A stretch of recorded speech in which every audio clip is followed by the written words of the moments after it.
ABC. I stumbled on some videos recently where people were entering a contest for a guy called Dave. His channel is M Fidelity. I hadn't come across his channel before, but I'm subscribed now. At least I think I've subscribed. I certainly will be if I haven't. So he's been in the VC for a year now, and it's just his first anniversary contest. The theme is London, and he's just got 5 kind of prompts to get us to show records around that theme. So without further ado, here go my 5. Okay, first prompt is to show a record whose has a song title or a lyric that mentions London. Long-time viewers of my channel know I've got a real soft spot for this band, UFO and their Lights Out album from 1977. It's a title track I'm going to talk about here, which mentions London, and it mentions it from the point of view of the mid-70s kind of social unrest, economic turmoil, all that kind of stuff, the sort of power cuts which were happening, the strikes, the general sort of social unrest, which was kind of, I suppose, something picked up by the punks, particularly the Sex Pistols and the Clash. And UFO picked up on it too, with lyrics like, from the back streets there's a rumbling smell of anarchy. And the chorus, lights out in London, is all about the strikes and about the almost a call to arms. So a great London themed track by a great London band, UFO. And the second prompt is to show a live album recorded in London. Obviously there are thousands to choose from, but I'm going for this one because I've never seen it on the VC, and it's John Martyn, recorded at the Hanging Lamp in Richmond, just down the road from me. And the Hanging Lamp, as a club, it doesn't exist anymore, but the kind of chapel that I believe it was run from is still there, just off Richmond Hill. And it's a tiny little place. I imagine it was a very intimate place for a gig. Perfect place for John Martyn. This was recorded in 72, I think. Yeah, recorded it says on the front there, 8th of May 1972. By which point he'd released his Bless the Weather album, but hadn't yet released Solid Air, which was to come the following, I think, May, something like that. No, February, I think, 73. But he plays 3 tracks of Solid Air on here, so it's interesting as a historical artefact to hear early versions of those tracks that John Martyn fans know so well. This is a limited edition of 1,000. This is number 76. It comes on these kind of reproduction pink rim island labels, and it's quite a tough album to track down now. I bought it at the time it came out, I think directly from I don't know, John Martyn website or something like that. And it's not the greatest album in the world, because like a lot of folky albums of that time, there's a lot of kind of chat with the audience and I guess almost a lack of professionalism. It was almost like a bunch of mates together rather than a gig, but the performances themselves are really good, and I'm very pleased to have this.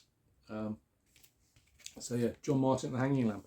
And prompt number 3 is to show an LP, a song, or a lyric that mentions a street in London. The Dan Reed Network. Don't think I've ever seen these on the VC either. This is their second album from 1989. They were a bit of an anomaly in the kind of hair metal sort of era, in that they brought as much funk to the table as your kind of Aerosmith and Kiss influences, I suppose. And also they're a multiracial band, which was quite unusual at the time. This guy here is Dan Reed. He sang mainly, played some guitar, and he was obviously very influenced by Prince. So I'd say that is his most obvious influence on his recorded output. But there's enough guitar on here to appeal to rock fans. There's a track on here, the final track of the album, called Seven Sisters Road, which is the road that kind of goes between the Holloway Road in North London all the way to, I guess, Tottenham, passing through Finsbury Park on the way. And he sings a song about having met a girl and spent time with her down on Seven Sisters Road. And I don't think there's a Seven Sisters Road anywhere else that he's talking about, so I'm guessing it is the London one. It's a really good track. This is a decent album. I think I prefer the debut over this, but only marginally. Yeah, the Seven Sisters Road had a reasonably well-known music venue on it called the Sir George Robey, which I remember getting drunk at many times and seeing bands. And that particular venue, I think, under a sort of a different name, is mentioned in Nick Hornby's High Fidelity, and also it's somewhere that's visited by a couple of the characters in Irvine Welsh's Train Spotting. So quite a well-known, sticky-floored little music dive of the time. So Dan Reed, Seven Sisters Road. And prompt number 4 is to show an album cover whose album artwork or album photograph was photographed in London. And I've gone with one which has photographs of London front and back, and that's the Bevis Frond's London Stone. And the Bevis Frond is basically a pseudonym for a guy called, I think, Nick Salomon, I think I've got that right, who's been fairly prolific throughout the 80s and beyond. This album came out in 1992. He's a neo-psychedelicist largely, but he has a fair bit of alternative rock in his sound as well, occasionally a sort of nod towards sort of the harder edge of power pop, and a reasonable amount of social commentary. What strikes me about this album is how good the lyrics are. He's a really great lyricist as well as a great guitar player. Picture on the front shows Cheapside, which was the road between Bank and St Paul's. Still is the road between Bank and St Paul's tube stations. At the time this was taken, in the late sort of Victorian period, it was more of a sort of a market street, a shopping street than anything, but it's right in the heart of the financial district now. Then on the back, we have a photograph taken in the early 1900s, 1920s I think possibly.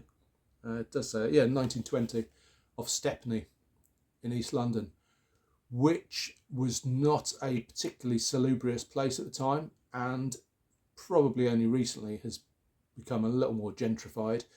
I used to know the area quite well back in the late 80s. Used to live around that area, and definitely not one of the most sought after areas of London at the time, but some really atmospheric photographs there. And the title track, London Stone, is Nick Salomon's kind of almost like an elegy to the London that he saw had been lost by the early 90s, probably with gentrification, that kind of thing, and government inability to stop development and all that kind of thing. So it's a really interesting track and really good album.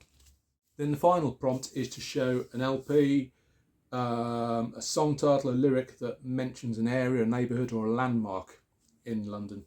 So I've gone with a record that mentions an area of London, that's Mayfair. And this is the second single, 12-inch single in this case, by Quireboys, who were previously known as the Quireboys, which is what they're called when I first saw them. And for obvious reasons, they changed their name to the slightly less controversial Quireboys. I think they were known in the States as the London Quireboys to differentiate them from, no doubt, numerous other bands with a similar sounding name. And I knew them to an extent. They were, even though they weren't all Londoners, they were based in London. They had a club on a Tuesday night at a place called Gossips, which was called Butts and Spike's Club, and that is Spike. So he had his own club night. It was a magnet for anyone who's into that kind of underground sort of glam metal, Stonesy Faces type rock at the time. And these guys were regularly there. I was there every Tuesday night.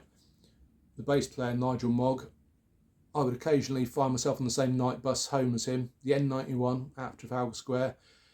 I'd get off at Archway. He'd go on to Muswell Hill, where he lived at the time. And they were good times. Mayfair is a very salubrious area, very wealthy area of London. The track Mayfair, I'm hard pressed to know whether Spike in it is singing about a girl who comes from Mayfair and has kind of turned her back on him, or whether that's where he used to hang out with her. But, you know, it's a decent Rod Stewart and the Faces type knockabout. I think we all hoped, because we were all in bands at the time, we all hoped we would follow on the coattails of Motley Crue and Rat and those sort of bands, but British bands didn't stand a chance. It was so inauthentic, but it was a really fun time. And Quireboys had something a little bit different about them. They were the most successful band out of the London scene, so fair to play to them. They're still going now, diminishing returns, of course, but yeah, good times. So there you go, 5 records on the theme of London. So get yourself across to Dave's channel, I'll leave a link below, and enter the competition if you feel inclined, but like and subscribe and all that stuff, and do the same for my channel. Give me some thumbs up, because I'm very aware that it's those thumbs up in particular that encourage the YouTube algorithm to introduce my channel to other people who may not otherwise be aware of it. So take care, bye for now.